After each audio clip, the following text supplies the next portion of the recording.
আসসালামু আলাইকুম। নতুন একটা ভিডিও নিয়ে হাজির হলাম। আমার আজকের ভিডিওটা হচ্ছে iPhone 7 Plus। আপনারা দেখতেই পাচ্ছেন ফোনটা অন হচ্ছে না, অ্যাপের লোগো এসে চলে যাচ্ছে। তো এটার ব্যাটারিটা আমরা চেঞ্জ করব এবং অনেকেই বলে থাকে যে বাড়তি এমএএইচ লাগিয়ে দিব। সেই ক্ষেত্রে আপনারা কিভাবে বুঝবেন বাড়তি এমএএইচ আপনাকে দিচ্ছে কি দিচ্ছে না? এই যে দেখতে পাচ্ছেন অরিজিনাল যে সেটের ব্যাটারিটা সেটা হচ্ছে 2900 মিলি অ্যাম্পিয়ার, সেটার ওয়েট হচ্ছে 43 মিলিগ্রাম। আর আমরা যেটা লাগিয়ে দিচ্ছি সেটা হচ্ছে 48 মিলি গ্রাম। আর যেটা লং লাইফের ব্যাটারি সেটা হচ্ছে 47 মিলিগ্রাম। দ্যাট মিন্স বাড়তি এমএএইচ হলে অবশ্যই আপনার ব্যাটারির ওয়েট কিন্তু বেড়ে যাবে।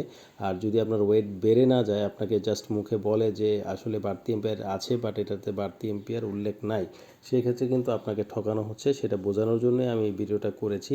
বাড়তি এম্পিয়ার হলে অবশ্যই আপনার ওয়েটটাও বেশি হবে ব্যাটারির। কারণ হচ্ছে আপনি যখন আইপিএসের ব্যাটারি লাগান, 100 মিলি এম্পিয়ারের ব্যাটারির যে সাইজ এবং ওয়েট একরকম, আর 200 মিলি এম্পিয়ারের ব্যাটারির সাইজ কিন্তু ডিফারেন্ট এবং অনেক বড় সাইজ।